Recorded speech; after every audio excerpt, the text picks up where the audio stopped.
Ya, kita sudah lihat juga video yang kemudian cukup dramatis, Pak Arianto, bahkan tadi mendengarkan secara langsung bagaimana keterangan langsung dari Mas Rizky yang berada di lokasi, bahkan menyaksikan juga kejadian tersebut.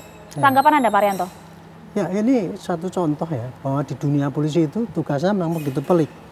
Polisi yang di depan itu setiap hari dituntut untuk mengambil diskresi. Diskresi adalah pilihan tindakan yang harus diambil oleh orang menghadapi situasi yang ada. Ini kan masalahnya kan orang minta tolong untuk dikawal, ngejar mobil, dan dia sendiri sudah ngomong bahwa itu yang dikejar ada pakai senjata. Betul. Gitu kan. Dan kemudian prosesnya lama kayak gitu, jalan panjang kayak gitu, sehingga dia minta. Nah, kita bayangkan sekarang polisi di Polsek yang jaga di situ berapa orang. Dia sendiri kan nggak berani mutus. Akhirnya dia tanya Kapolsek kan, Pak, ini ada orang minta tolong dibantu apa enggak. Kapolseknya juga mikir juga dengan kondisi kayak gitu, dia kalau dia nyuruh juga mungkin keliru juga nanti. Makanya dia dengan alasan Pak Kapolsek minta syarat-syaratnya dulu, bikin LP supaya nanti kalau terjadi suatu apa-apa itu bisa dipertanggungjawabkan, kan kayak gitu ya. Tapi kan kalau kita lihat kan ini kan bermain dengan waktu ya Pak ya. Itulah makanya saya bilang yang namanya main dengan waktu itulah kritikal daripada diskresi itu tadi, Bu. Kalau seandainya ya sekarang ya, seandainya oke, kejar aja. Dikejar, yang ketembak polisinya. Siapa yang salah?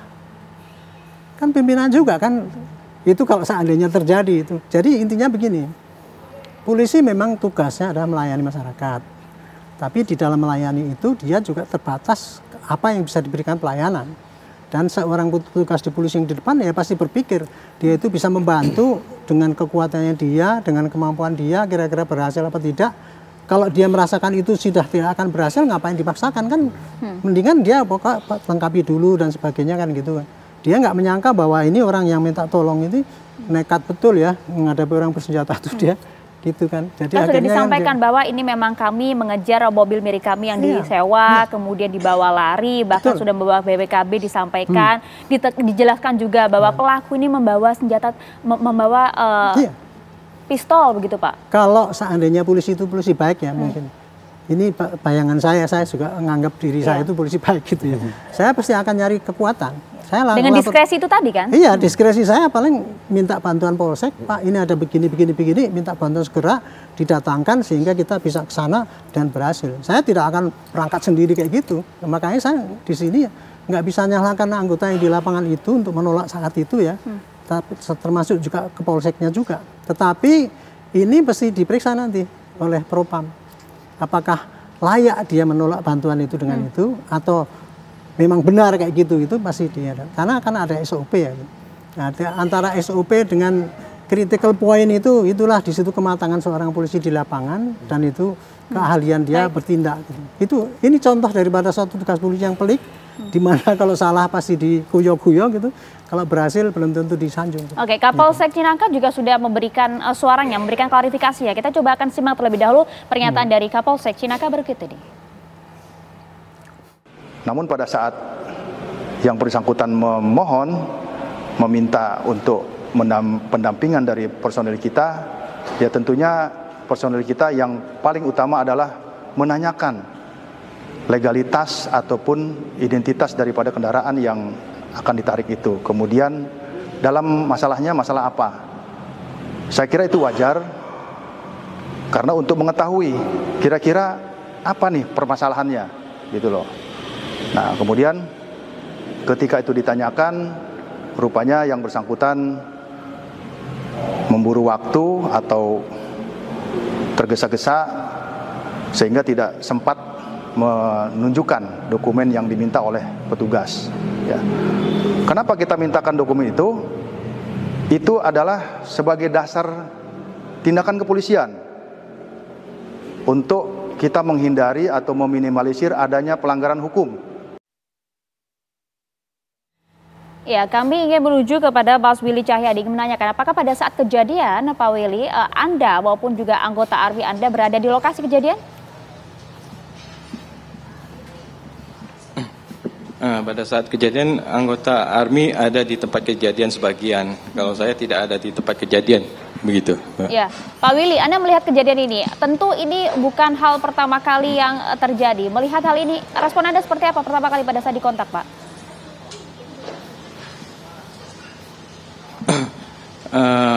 terhadap kasus ini dan penolakan oleh anggota Polri di Polsek Cinangka itu sangat disesalkan. Namun kami tetap mengapresiasi petugas kepolisian untuk menindaklanjuti apa yang terjadi di Polsek Cinangka tersebut dengan memberikan wewenang ini kepada pihak Propam Polri, begitu.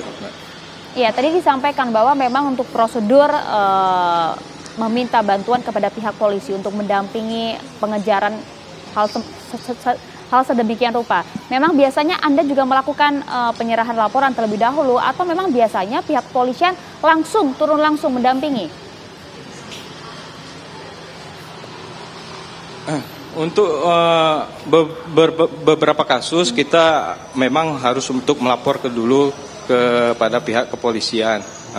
Tapi yang sifatnya urgent seperti kasus yang sedang berlangsung ini kita langsung minta pendampingan karena pada saat itu situasi sangat tidak memungkinkan untuk melakukan pelaporan seperti biasanya, begitu, Mbak.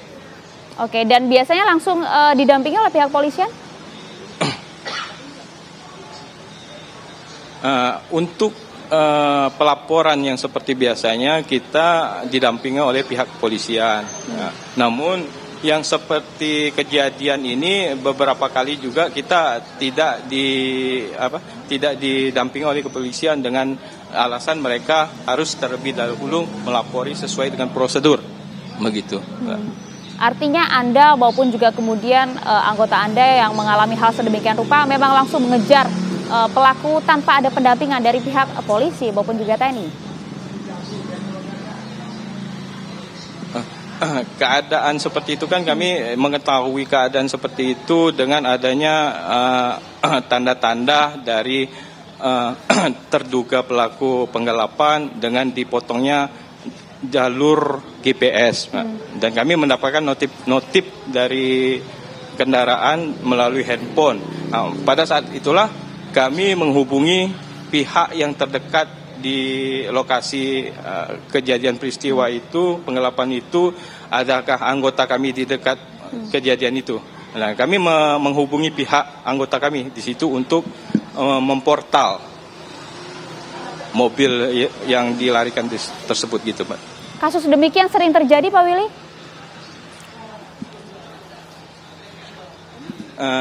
Kasus demikian sering terjadi, Mbak.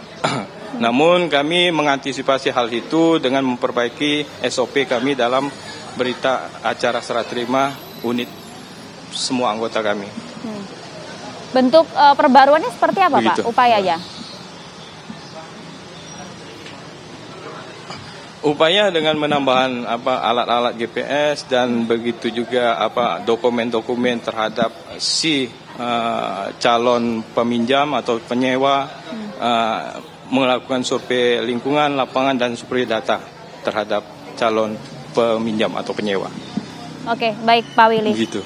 Pak Luki, kalau kita lihat berbagai upaya sudah dilakukan, pengetatan keamanan, bahkan juga SOP peminjaman dan lain-lain. Tapi mengapa ya kasus semacam ini lagi-lagi terjadi? Kalau Anda lihat dari kacamata pelaku maupun korban, Pak Luki? Ya, dalam konteks ini maka kita bisa lihat terjadi simalakama polesing di sana. Saat kemudian akhirnya yang terpecah adalah bagaimana kemudian emosi dari orang-orang yang kemudian berada pada pihak korban, gitu, di satu sisi kemudian menyalahkan pihak kepolisian. Nah, hal ini kemudian bisa digarisbawahi. Yang pertama adalah terjadinya kondisi kontingensi. Saat kemudian polisi dihadapkan pada pilihan-pilihan yang memang sangat terbatas dengan waktu yang sangat sedikit, maka mereka tidak memiliki kalkulasi yang cukup matang untuk melakukan tindakan yang memang bersifat rasional.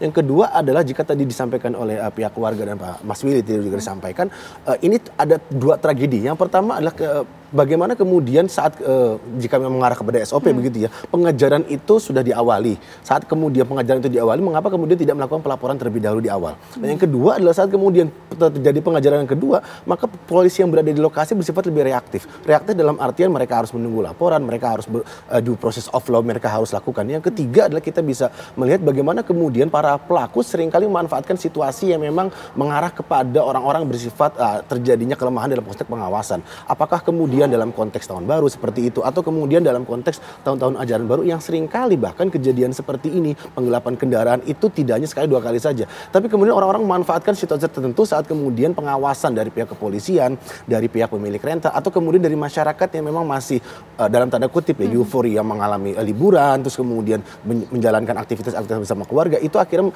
kurang lagi pengawasan terhadap aset-aset atau properti yang mereka miliki. Nah, ketiga aspek ini seharusnya bisa menjadi digarisbawahi seperti itu ya, sehingga bisa tidak hanya kemudian menyudutkan dari pihak kepolisian, tapi kemudian bisa meningkatkan lagi pengawasan yang dimiliki oleh para petugas atau kemudian army ya, teman-teman dari pihak rental untuk menjalankan prosedur yang memang sudah diawali terlebih dahulu seperti itu. Celah-celah itu yang kemudian ditangkap oleh pelaku untuk kemudian dieksekusi langsung pada saat kejadian. Betul, karena seringkali dalam konteks kejahatan seperti ini mereka dalam tanda kutip bersifat sindikat ya. Dalam arti bahwa mereka sudah memiliki pihak yang eksekutor, mereka sudah memiliki pihak-pihak yang memang berperan sebagai barrier atau kemudian orang-orang yang mengeksekusi dalam konteks tembakan, atau kemudian yang ketiga adalah ada kemudian pihak-pihak yang berada pada ranah penadah seperti itu. Jadi ketiga aspek ini seharusnya menjadikan sindikat-sindikat seperti ini dan kemudian harusnya digarisbawahi bahwa kejahatan seperti ini seringkali berulang. Yang kedua ada seringkali menjadi ancaman serius kepada para pelaku pengusaha rental. Yang ketiga adalah tentu menjadi garis besar kepada pihak kepolisian bahwa kondisi kontingensi, terus juga disampaikan oleh Pak Ari bahwa bagaimana kemudian diskresi itu harus kemudian dikalkulasikan dengan SDM yang dimiliki oleh pihak kepolisian. Sehingga kita tidak terjebak pada dikotomi antara pihak kepolisian yang disalahkan atau kemudian pihak masyarakat yang tidak mendapatkan respon dari pengaduan yang dilakukan. Di satu sisi kita juga luput bahwa itu dilakukan dalam kondisi yang sudah mungkin malam hari seperti itu ya, dengan kondisi memang pengamanan di kewilayahan tersebut harus diamankan yang lebih utama. Nah, hal ini kemudian harus bisa menjadi perhatian bersama bahwa banyak kemudian yang harus bisa dilakukan dari pihak kepolisian, terus kemudian sanksi berat kepada oknum-oknum yang terlibat. Yang ketiga adalah dari masyarakat yang memang berupaya untuk kemudian mengamankan aset atau kemudian propertinya yang kemudian terafiliasi pada himpunan-himpunan tertentu sehingga mereka bisa memiliki protap atau kemudian SOP yang bisa memberikan kenyamanan dan keamanan kepada anggota-anggota yang berada di lingkungan tersebut. Oke, mengenai SOP ini kita coba tanyain kepada Mas Rizky. Mas Rizky, pada saat awal peminjaman apakah kemudian data-data dari penyewa ini sudah lengkap diberikan, termasuk juga tadi SOP yang Anda sampaikan, Mas Rizky? Ya, untuk saudara Ajat penyewa ini memang sudah lengkap ya. Jadi SOP rental kita memang menitipkan KTP asli, KK juga ID card kerja dia seperti itu. Sempat ada yang janggal tidak? Tidak ada, karena memang sudah sesuai. Dia bisa menitipkan KTP asli dia dan juga ID card kerja dia. Pada saat menyewa, disampaikan tidak sih Mas tujuannya untuk apa menyewa mobil ini? Akan kemana? Nah, dari SOP rental kita memang kita selalu pertanyakan untuk apa mobil tersebut dan berapa hari estimasi sewanya. Jadi saudara Ajat ini mengaku dia menyewa 3 hari untuk menjemput mertuanya di Sukabumi. Tetapi pada saat di tanggal 1 mobil sudah berada di Pandeglang dan GPS mobil sudah dipotong, bukan hanya 1 tapi 2 GPS yang sudah dipotong. Jadi keadaan ini sudah urgent sekali. Jadi kalau kita telat bergerak, ini mobil bisa jadi hilang begitu saja. Karena kita ini menyelamatkan barang milik kita. Iya, tadi kan sempat dipertanyakan apakah kemudian pada saat awal ingin melakukan pengejaran, mengapa kemudian tidak sekaligus meminta bantuan kepada pihak polisi untuk mempersingkat waktu begitu Mas Rizky? Sempat terpikir tidak pada saat itu?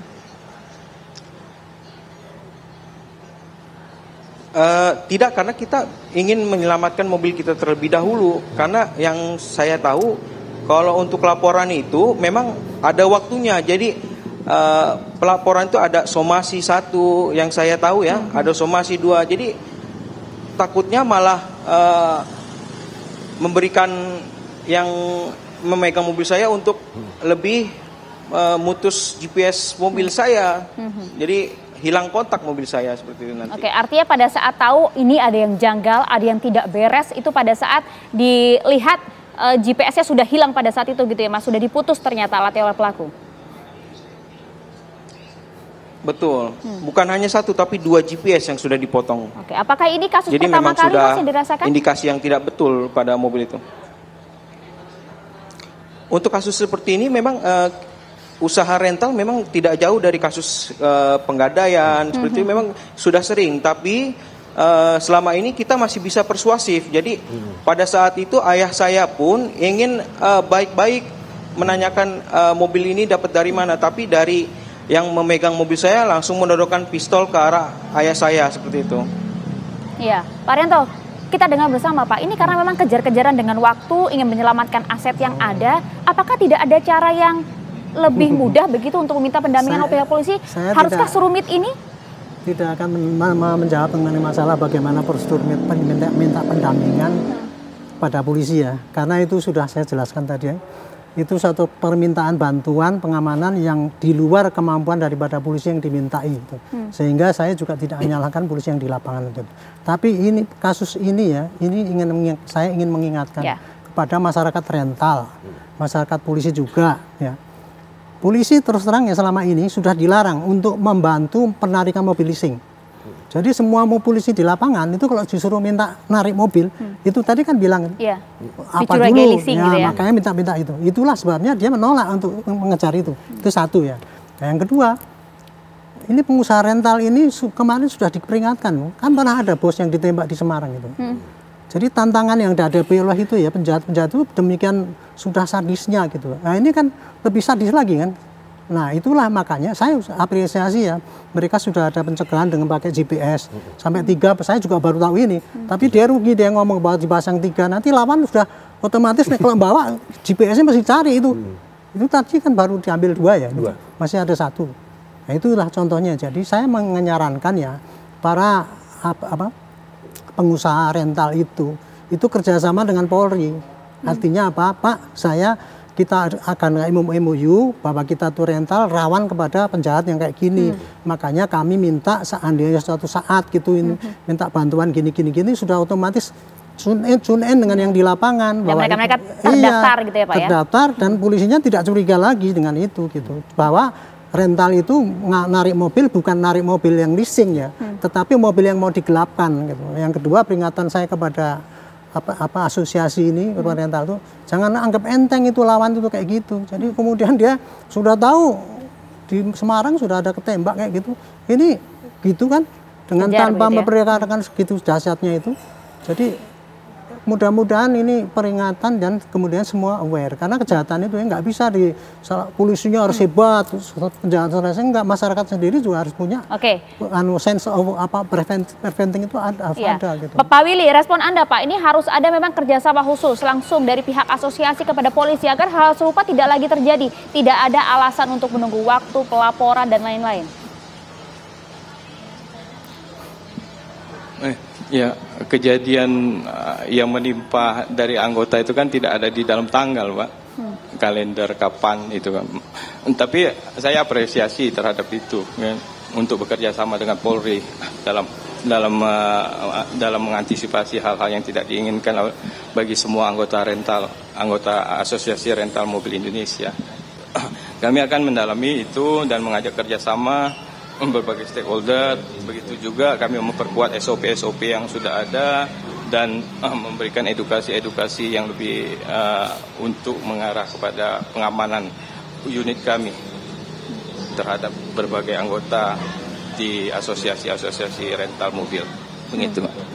Iya, baik Pak Willy. Tadi kalau kita lihat ini kan pelaku paling tidak berjumlah 4 hingga 5 orang begitu ya. Apakah ini memang sindikat komplotan yang memang sudah biasa melakukan tindakan kejahatan serupa, Mas Luki? Dijawabnya nanti ya, sesaat lagi. Tetaplah bersama kami di Apa Kabar Indonesia Malam.